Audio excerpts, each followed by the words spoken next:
All right, Rebecca, thanks for joining me today. Appreciate you taking some time to talk about this really exciting search and important position for SAS. And we'll get into that a little bit. But first, let's just begin by letting viewers hear a bit about you and your background and what drew you to come work at SAS. All right, thanks for having me, Gabe, and nice talking to you. Yeah, a little bit about me. I grew up in China and I went to the US for graduate school. And I moved across different parts of the states, in Huntsville, Alabama, Albuquerque, New Mexico, and then I settled down in Chicago.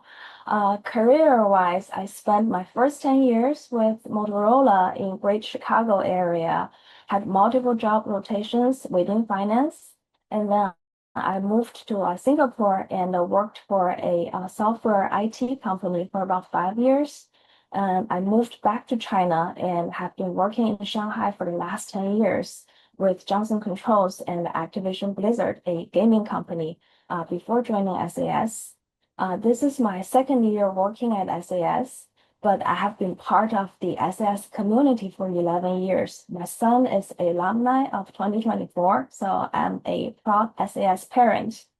Uh, my involvement with IT, so early career, I have been sort of, different so-called subject matter experts in different ERP implementations and system administration work.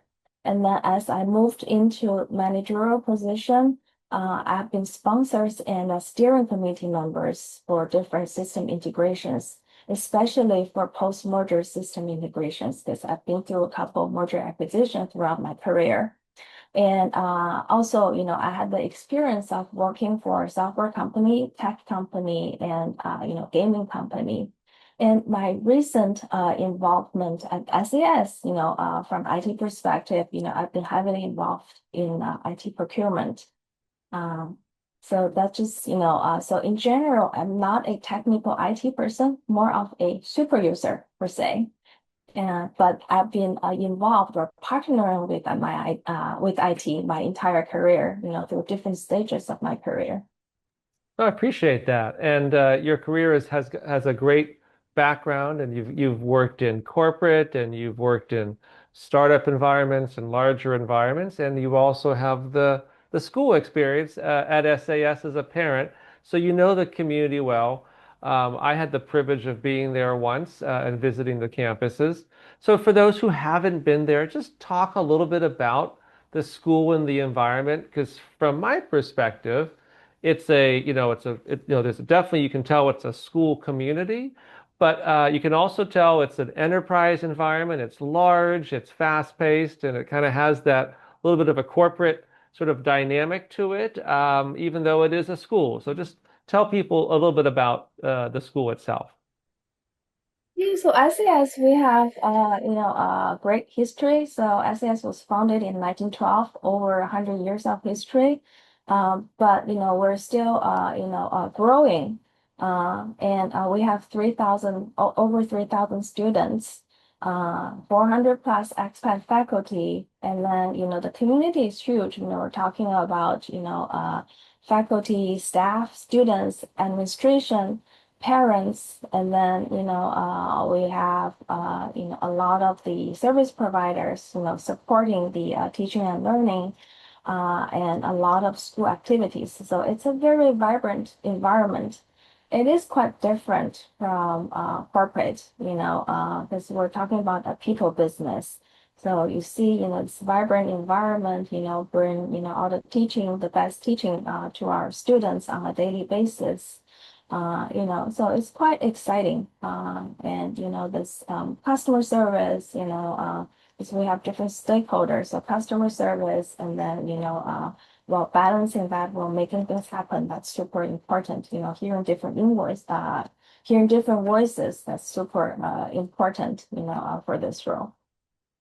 And I guess talk about some priorities for the role and for the department. And you mentioned service. It's definitely one that has a lot of departments that it is serving, and technology is a priority for many people, There's a lot going on. There's a lot of needs for technology to serve different departments.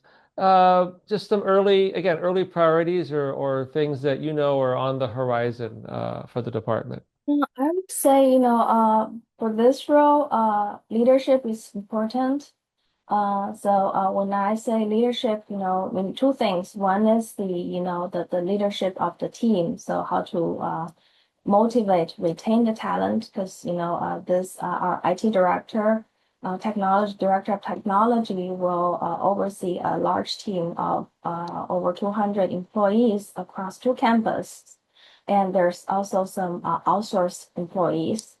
So obviously, that leadership is important, and also the technology leadership, right? So infrastructure, how to get our infrastructure network to better position ourselves for the future, because technology has been evolving very rapidly, the last decade. So position ourselves for the future, I think that's also, have the vision. It's also very important.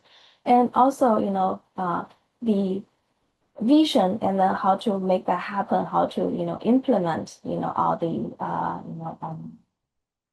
ideas, right? I think the implementation, make things happen.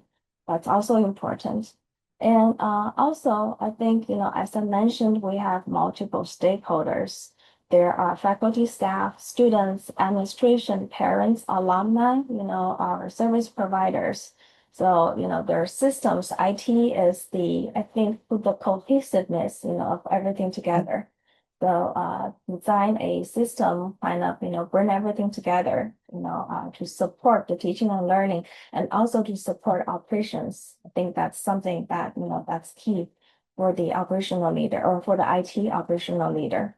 And then last thing is this China knowledge, even though we're American school, but we're one entity, legal entity in China.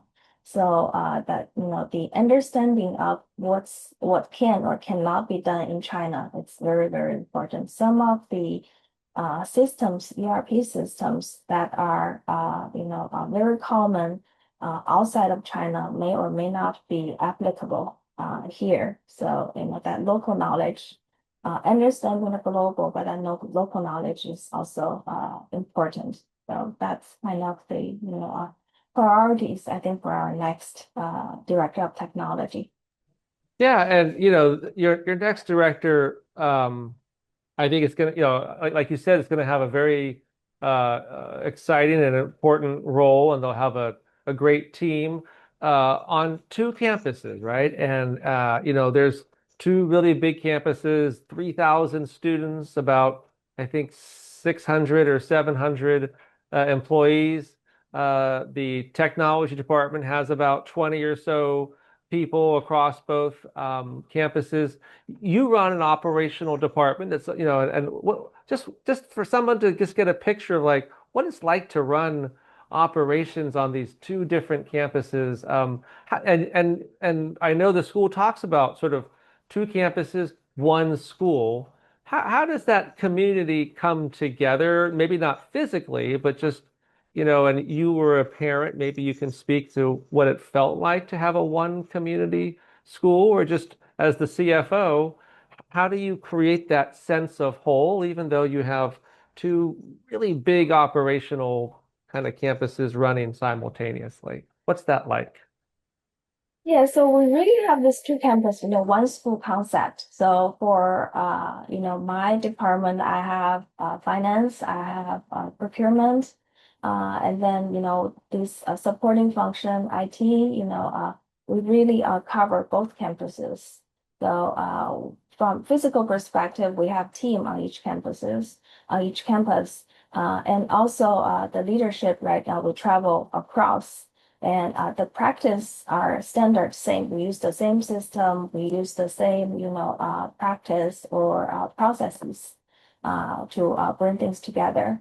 And then there are also some differences, right? The setup, especially for IT, the setup of both of two campuses might be slightly different. So we have a tailored approach. So, but process-wise, it's one process. But we are some things are customized, but we try to have one campus, one process. No, that's great. Yeah. And I could definitely feel it firsthand when I was there. Um, just final question. I mean, you're a proud parent of an alum, and you've seen the school for many years. Just what makes SAS such a great school, and why did you choose it, or why do you see other people choose it? And when people ask you about Shanghai American, what do you tell them? Just, this is why SAS is such a great place to work at, or to send your kid to. Just what comes to mind first? Yeah, so SAS is the, or I have to say, one of the best international schools in Shanghai. So when we first moved to Shanghai, we moved from Singapore American School. Shanghai American School was the first, on the horizon that we heard about.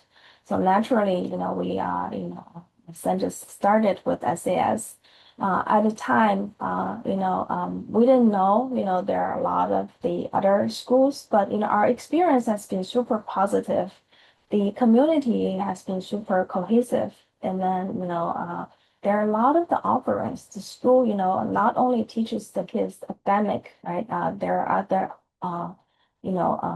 tons of after school activities. And then, the teaching and learning, it's very American standard, and class offerings and then the activity offerings are very, very enriched.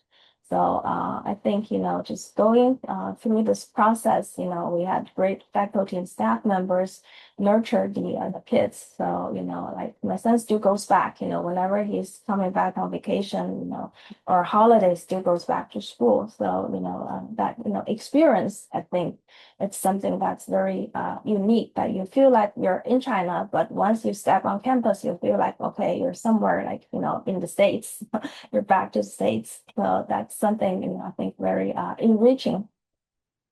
Yeah, and the diversity, I think, you see kids from 50 nationalities, different faces. I think that's, That's great. yeah, yeah. Yeah.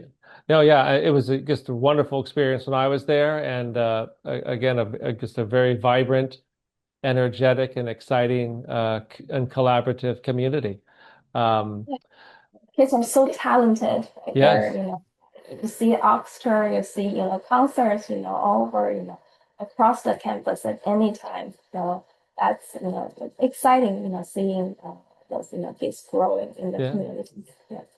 Well, we hope to help you hire somebody very talented and dynamic for this role. They'll again have a really important position and work within your division uh, and lead a big team of about 20 or so dedicated employees and some contract members as well.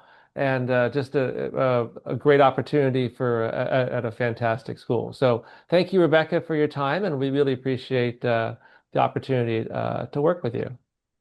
Thank you, Gabe. And we're really looking forward, to this next technology director, to be on board. Thank you for working with us. Absolutely. Okay, thanks.